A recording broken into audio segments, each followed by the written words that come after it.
Hello and welcome to another episode of The Eden's Jam. Today is the day after Mother's Day.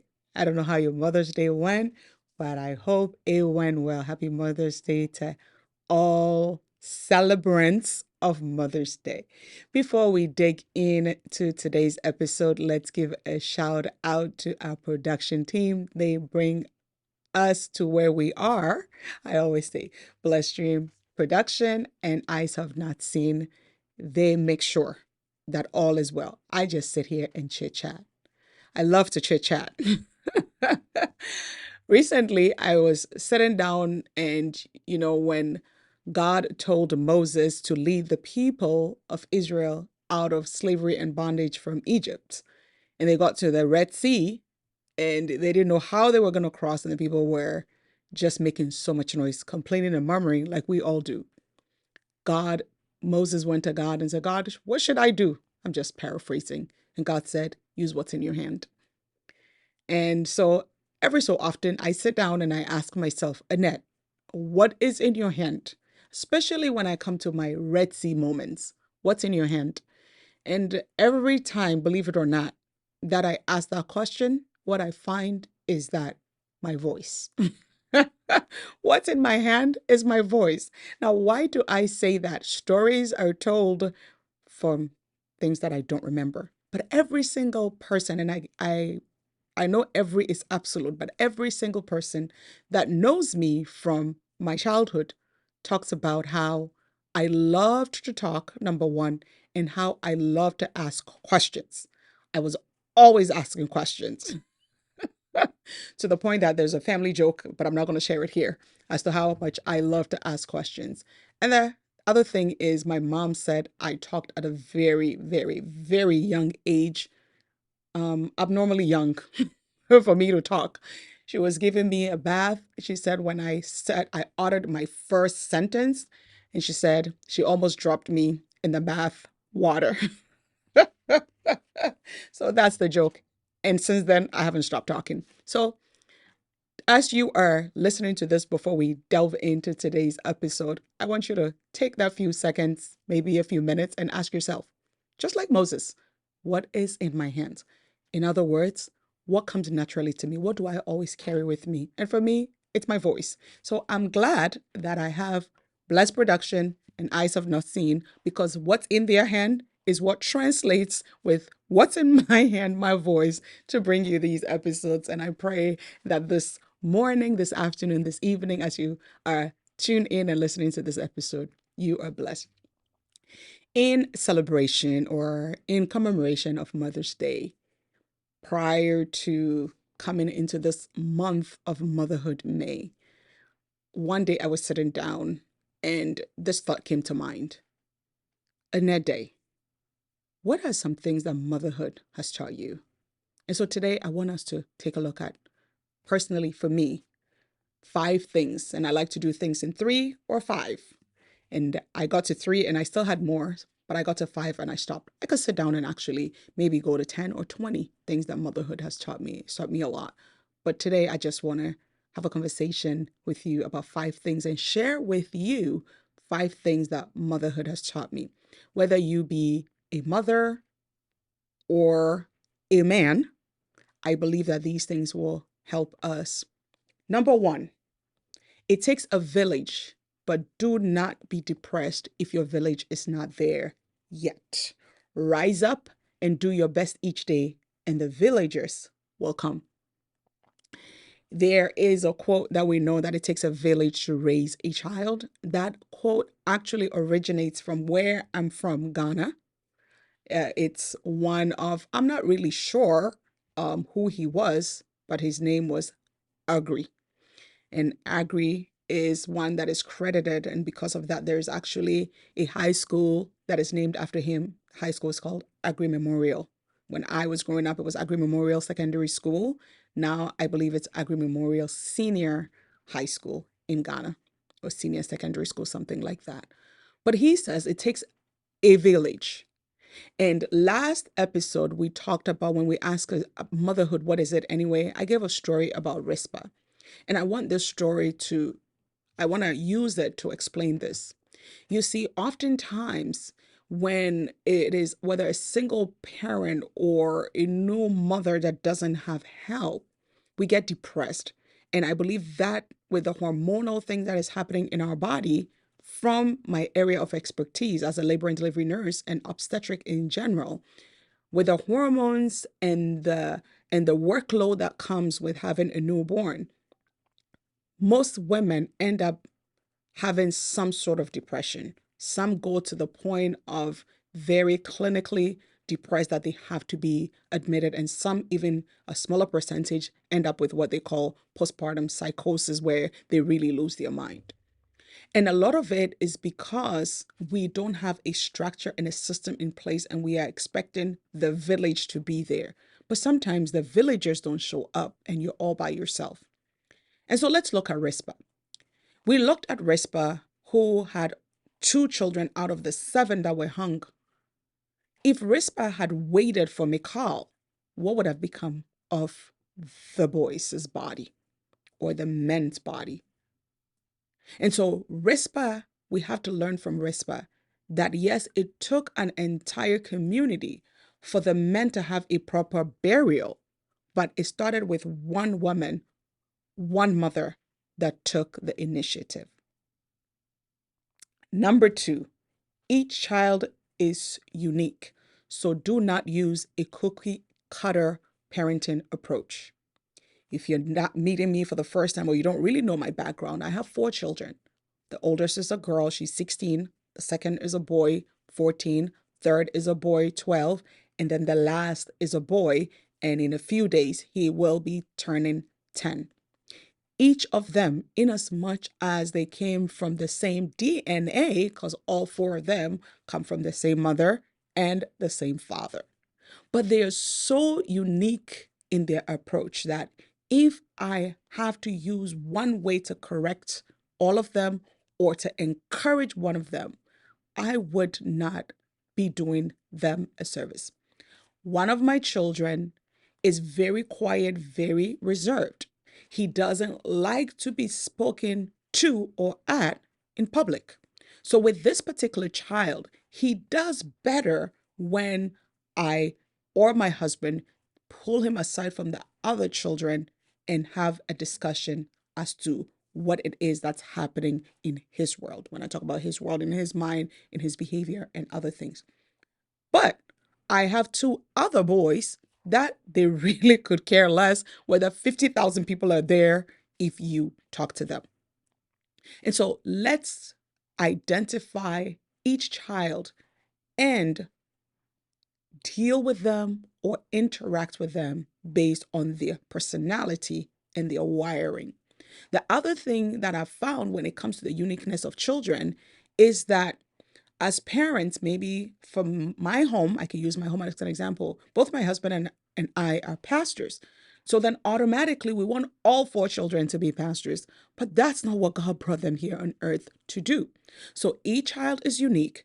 Just like I share the story of Moses and what's in his hand that he could use to part the Red Sea, let us also look at our children individually, or not even if our children, the people and the children that we interact with, let us look at what it is that God gave them and while they were coming on earth so that they can use it to part their Red Seas.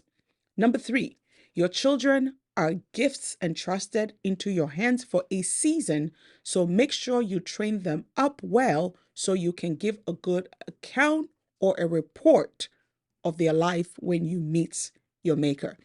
What does that mean? To me, that means that, Annette, these children are not your children. You are a steward, and these children are gifts, just like in Matthew 25, a gift that the master has given you. You have to invest, and there's going to be an expected return and reward on their life.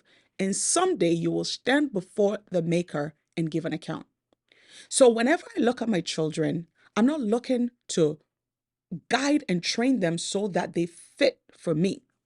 I'm training them so that they will be value added members of society someday. I look at my boys and I always say this, that usually when men get married, that the mother-in-law is troublesome. But every time my boys leave a mess behind, I tell them, come and pick it up. I'm training my boys to learn how to cook. I'm training my boys to learn how to do laundry.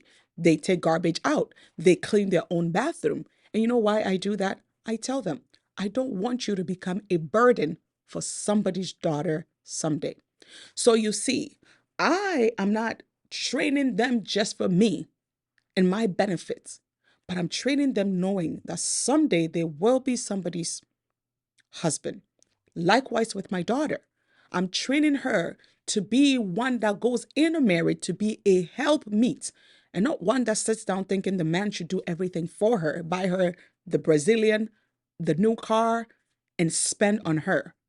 No, let us train our children as gifts that whatever we do with them, it will either benefit society or it will harm society.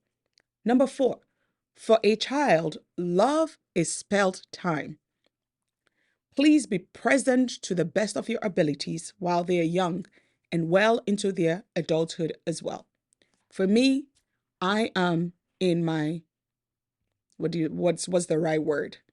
I am in my high 40s, late 40s, mid 40s, I don't even know.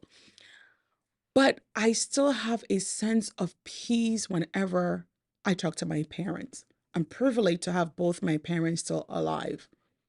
And even at this age, there is this sense of security that I feel when I call my parents. The other day, I was joking with my dad because I still call my dad daddy.